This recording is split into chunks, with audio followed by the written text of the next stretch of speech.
Hey, this is John Fernay, the co-host of the Maryland Crabs, and I am here today with a Maryland Crabcake for your listening pleasure. What's a crab cake? It's not quite a full episode, it's just a little snippet. Stay tuned and check it out. And make sure you check us out on themarylandcrabs.com. You can follow us on Twitter at MD Crabs Podcast, or find us on Facebook at the Maryland Crabs Podcast. And don't forget, subscribe, rate us, iTunes. Go there now.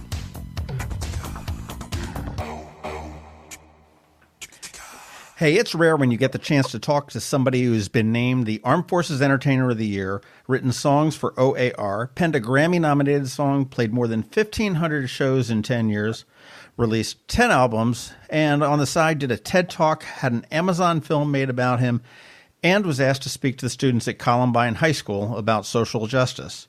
I'm not sure how it all happened in 42 years, but it did, and joining us today is Stephen Kellogg. How are you?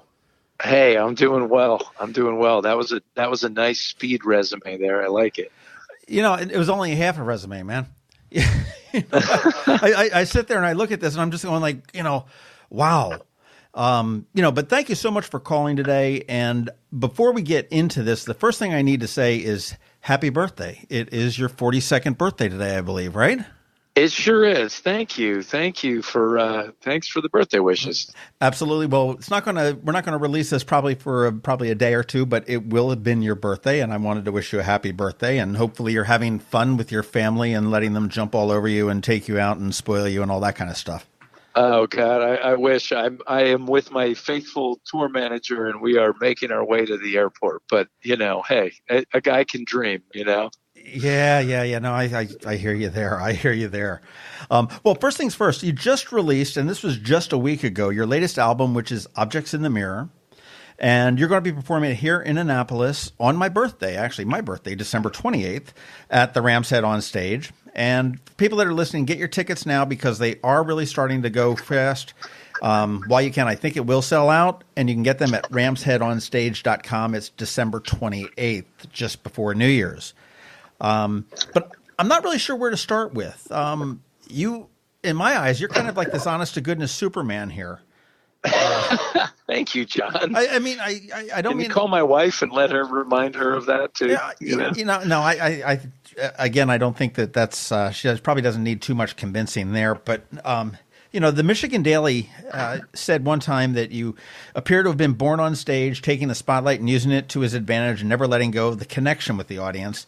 And as I, learned a lot about you, I realized that connection really kind of describes everything that you do in life. And I mean, your life is all about connections, obviously musically connecting with the audience. But, sure. In your personal life, I mean, you connected with the students at Columbine High School. You married your high school sweetheart and have 4 beautiful daughters. And somehow you figured out, and I don't know how, and that's what I want to know, is how did you keep the connections and living, this rock and roll life? Okay, I'm on the way to an airport with my tour manager. Yeah. Well, I mean, I think a lot of us we do different things. Obviously, we all have different vocations, but I think that's one of the great challenges here, that we're all up against is just is time is the great commodity. So how we spend it, says a lot about our life. And the fact is you need to work because there are bills to pay. And especially, you work for your family, you work for fulfillment, you work for a lot of reasons, and at times I've gotten it more right than others, but I am really, really focused on it. I mean, I want to feeling like I'm making some difference to the people around me is a big motivator. And I really am, I want to be a great husband and a great dad. It doesn't mean I am. I always am, but I think when you commit to things and you really actively go after them, that's when good things happen, and that's certainly what I found. So I spend a lot of time on both my work and just focusing on that and kind of cut the other stuff out of your life as needed, I probably couldn't agree with that anymore. And you've sort of made Obviously, your children are getting a little bit older. How old are they now? Well, my oldest is she'll turn 14 soon. And then I have an almost 9-year-old as well. Those two both have birthdays in the next month. And then I have an 11-year-old and a 6-year-old too. I realized I didn't do that in order, but yeah. Yeah, well, boy, you've got a couple years ahead of you. That's for sure. That's with a 14-year-old. But I noticed on your website that you've got a separate site, called the Kellogg Family Store, and that's you sort of brought the family into it, and they're selling your merch. Yeah, well, for years we would have a fulfillment service do kind of our T-shirts and albums and stuff like that. And a lot of times the people just they would have issues. We wouldn't know about it. And a couple years ago, I just thought, why don't we have in essence an online general store where this will be part of the kids' chores. We'll all pitch in. We'll pack. We'll explain to them this is part of how we pay for our life that we have, and we have a good life, So now the kids, they get involved. I mean, I'd like to see them get more involved, to be honest with you. But we work on them, and because we are a small business, it buys us a little bit of leeway. If occasionally someone writes, "Hey, I got this was the wrong thing in the package," and you're like, "Yep, that sounds like us." It's probably like my daughter's probably packed it. I mean, so it's become a thing that's fun. It's made it more fun. It's really, we have a lot more people shop there, and I think feel more connected to what we're doing, and we feel more connected to what we're doing. We know if someone has an issue, we can write back and let them know that we're sorry and make it right, and that feels good too. I mean, it's not glamorous stuff at all, but I think it's fun. It's fun stuff. That's true. Now, where do you call home now? I live in Connecticut, okay. So I've bounced around New England a fair amount. We were from Massachusetts, but Connecticut is home. It's home now. And you were born outside of Philadelphia in Westchester, right? That's right. Yeah. Now, is your first band Stephen Kellogg and the Sixers? Is that a throwback to Philly? It wasn't. I mean, it's one of those things that we were getting signed to Universal Records back in 2004.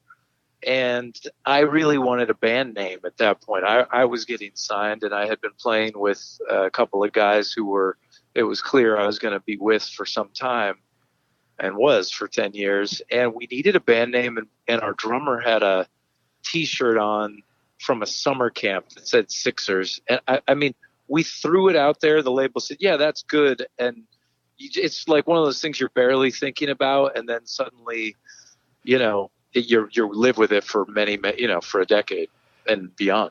It could have been a lot worse. It could have been so much worse. I mean, maybe could have been better too, but it's I've seen some pretty horrible T-shirts in my time, so it's yeah. Yeah, I know. It's somewhere in the middle, I think. I having answered the question about what the band name was over the years, though, I always felt like I'd never had a good answer to that question. And I tried, I remember my uncle saying, just tell people it's a big secret and put mystery around it. So I tried that a few times. I'm like, that doesn't feel like me. So anyway. Well, I'll tell you, Objects in the Mirror, is this album, and I've not listened to it yet, but is it a terribly different from your other efforts, whether they be solo or with the Sixers? I don't think it's terribly different. At the risk of sounding a little immodest, I think it's better. I think it's a better version of what I've been doing for a long time.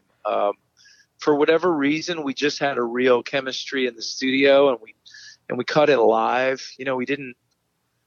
The songs that you hear, that's how they were recorded, and we made it all in a week. So we didn't overthink it. And for whatever reason, that really felt like a risk in this day and age, because it's very real in that sense. And we had a really tremendous group of musicians working on it.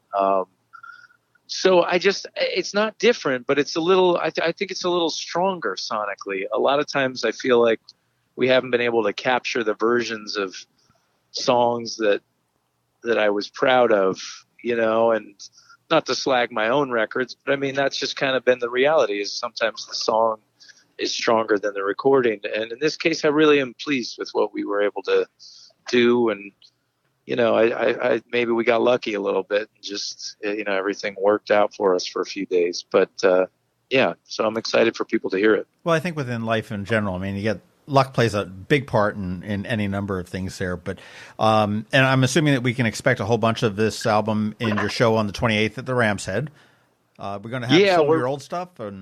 Yeah, we're playing a lot of these songs and then some of the old favorites for sure, too. Yeah.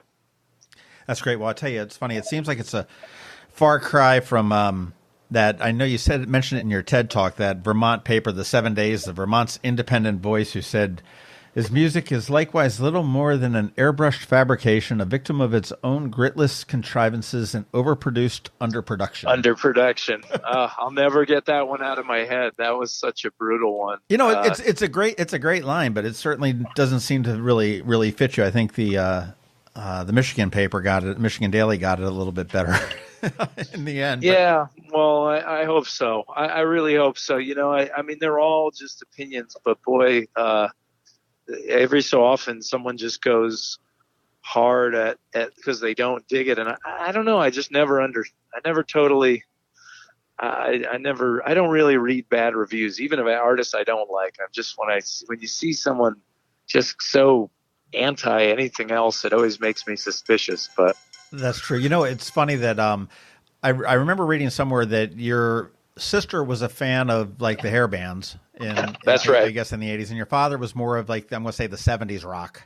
Yeah, if you will. And when I heard you say this in your TED Talk, that review from Vermont's independent voice, I couldn't help but think of Harry Chapin and Mr. Tanner, the song where he's the guy's a cleaner and he's singing in the store after it's closed, and he goes to Carnegie Hall, and they say, "Oh, this guy's like a no good." Yeah. Well, hey, it probably keeps you grounded. I mean, it's fun. You know what? Life keeps you grounded. You don't need a music critic to do it. I mean, it's really, music criticism is not just for me, for anybody. I mean, and recently we've had some really awesome reviews, and that's kind of nice. But the weird thing about it is a great review stays with you about 30 seconds, and then you move on, because you're not going to walk around thinking, oh, I'm great because someone wrote a great review. But if someone writes a bad review, it gets in your bloodstream and it's hard to shake. It really is. It's just kind of a thing. But that Harry Chapin lyric you just brought up it's beautiful, and it's true. I mean, it's people out there making magic and creating something beautiful, and then some dude comes in and listens to it once and writes some cynical bit. It's just, it's ugly. I never care for it myself. Well, it's funny you say that. I've got a friend of mine that's a comedian, and he says same thing. He'll go into a room and he'll have the room absolutely in stitches, and he'll turn around and look, and there'll be one guy in the back row that's not laughing. And he will just totally focus on him, and that's what the rest of the show's about, is making that one guy laugh. I don't care what the other 100 people are doing. It's that guy. I know.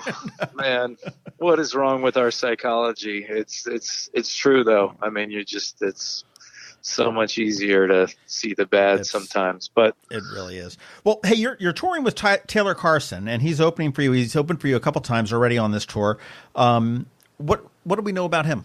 Because I don't know anything about him. Taylor's been a friend for a while, and he had asked me to write a song with him and produce a track for him a few years back. So I did that, and we kind of stayed in touch musically, and finally it worked out to he had a new record coming out, and the timing was right, and it worked out to invite him out on the road. So he's out, and he's going over great. People are really enjoying it, and it's really key and special to have people you like and care about with you on the road, because if you're going to be away from your family, you really need to be with people you care about. That's true. Well, I mean, obviously, I can tell that family's number one with you, and as I said, I completely admire you for that. But again, it goes beyond that. I mean, you've got your speaking and your charities. You support St. Jude's Children's Hospital. You've performed on military bases all across the world. Where did your drive for the support of children in military come from? Or is that just something that, or what else do you support? No, well, the other thing we've been getting really into is the trafficking, realizing what an epidemic that is, domestically and internationally. So we really kind of but at some point you realize like, hey, look, I may never become you too. So we need to, we may not be able to do this on the scale of Live Aid, but you want to feel like what you're doing is making a difference. And one of the ways we can make a difference as artists is by sort of using our platform to get behind things. And so that sort of insight came to me probably in 2006. And the band at that time sat down and said, what do we all agree on? Because we all had different things that we were passionate about. And the things at that time we really agreed on were pediatric cancer. Everybody wants to eradicate that. And then for all of us, none of us had served in the military, but we did have family that had, and we felt like that was our kind of civic duty. We've been lucky enough to be born in the United States where things are relatively peaceful, compared to a lot of the world. And so I was reading to my daughter last night, and she said, could we were reading about bombs being dropped on a family in Afghanistan. She said, could that happen here? And I can't lie to my kids. I said it could, but we're very lucky that it probably never will, because but that's a scary reality. I don't ever want to take for granted, that'll never happen in the United States, because I know I read too much history to say that. Well, that's what we said in 9/11. Yeah, I mean, and then the unthinkable happens. So I want to stay diligent, and I want, regardless of any politics, I feel like it's a good idea to have a strong military. Like it's asking too much of the world to say, hey, we're not going to have a strong military, and we want you all to behave yourselves. I mean, it's just too wild a world. So. I felt like what I could do is go and entertain people and thank them for their service and encourage them to continue serving. I'm not sure I would have made a good soldier, but I do want to do something here. And so that's how I got involved in that line. It takes a village, that's for sure. Well, do you listen to podcasts at all? Yeah, certainly. I'll tell you, you talked about trafficking. There's a great podcast, if you haven't heard about it, it's called Sold in America.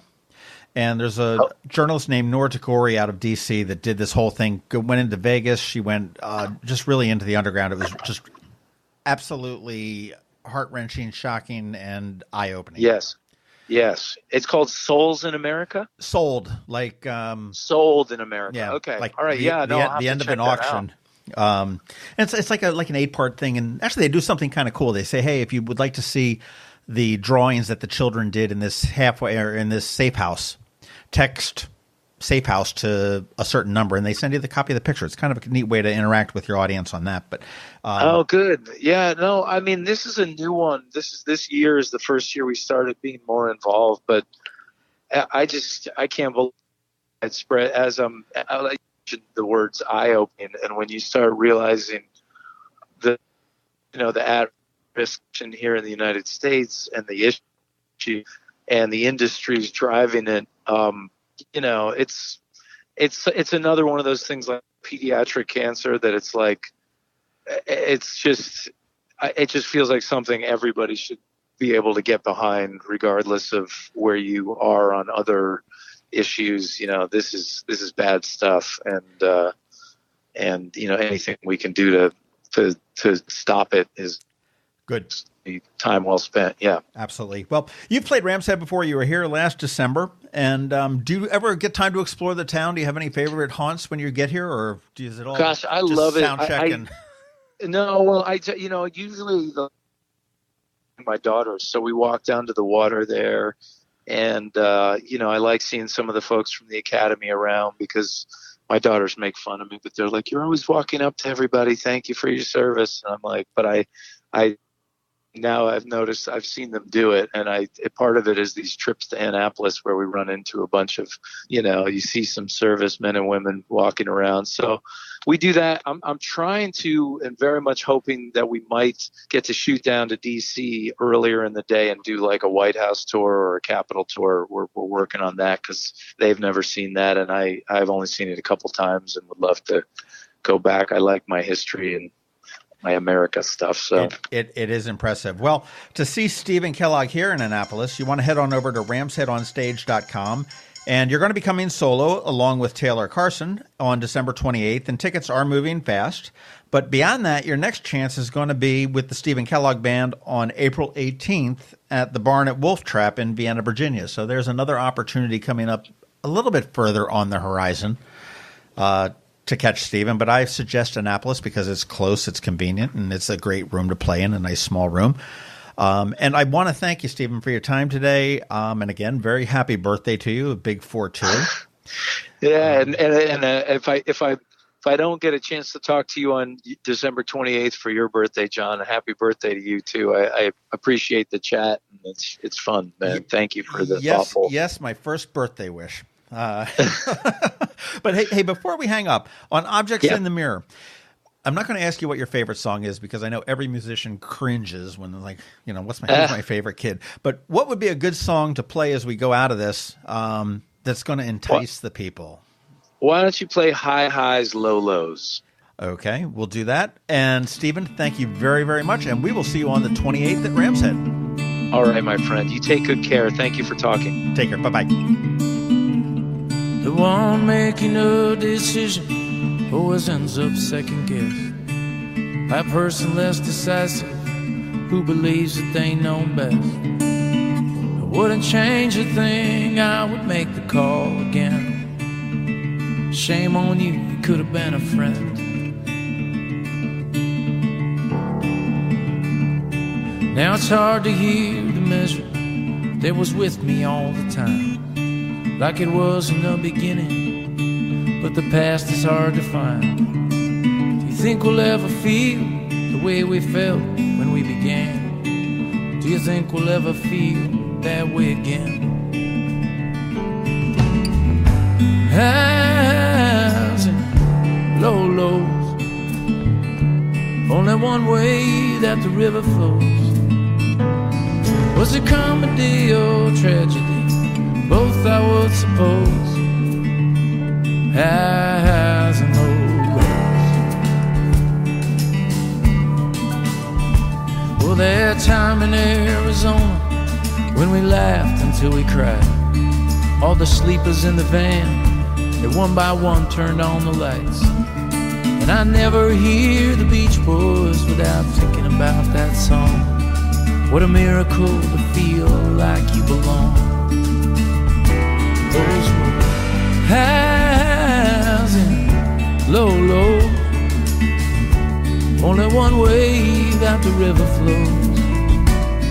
Was it comedy or tragedy? Where did the good times go? Highs and low lows. To those highs and low lows.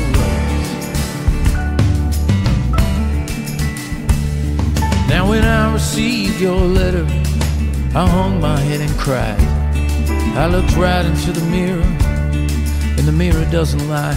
I wrote 20 songs in Nashville, I wrote 20 in LA, 20 for those brothers that I lost along the way. But for every song I wrote, through every single note, I knew I was writing songs just to give myself some hope. And I scattered tiny rocks all across an asphalt road. For some reason I just needed you to know about these highs and low lows. There's only one way that the river flows. Was it comedy or tragedy? Where does the money go? Highs and low lows. To those highs and low lows.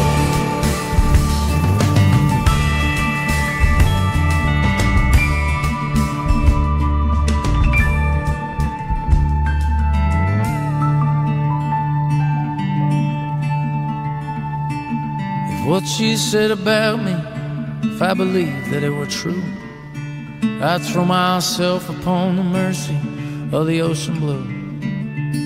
But most of your critique, it doesn't sound that much like me, though I wonder if it sounds a bit like you. Oh, those highs and lows.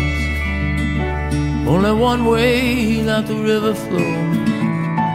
Was it comedy or tragedy? Who really knows? High highs and low lows. I've had high highs and low lows. To those high highs and lows.